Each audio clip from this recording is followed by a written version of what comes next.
بسم اللہ الرحمن الرحیم اللہم صلی علی محمد وآلہ وصحبہ وبارک وسلم اجمعین۔ حضور صلی اللہ علیہ وآلہ وسلم کے 10 ارشادات سننے کی سعادت حاصل کرتے ہیں۔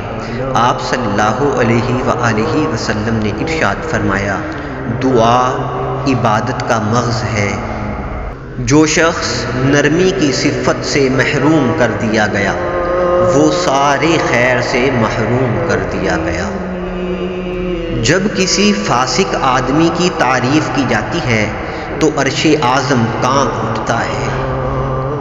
بے شک بعض اشعار میں دانائی کی بات اور بعض تقریروں میں جادو کا سا اثر ہوتا ہے۔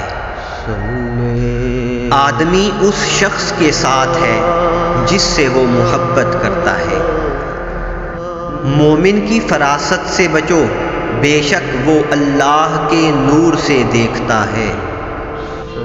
اللہ تعالی جمیل ہے اور جمال کو پسند فرماتا ہے۔ صبر وہ ہے جو مصیبت کی پہلی ٹھوکر لگنے پر کیا جاتا ہے۔ جو اپنے دوست کو کسی گناہ کا طعنہ دے وہ اس گناہ کا مرتکب ہونے سے پہلے نہیں مرے گا۔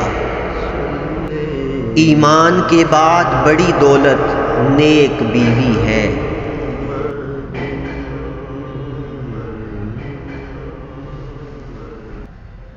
صلی اللہ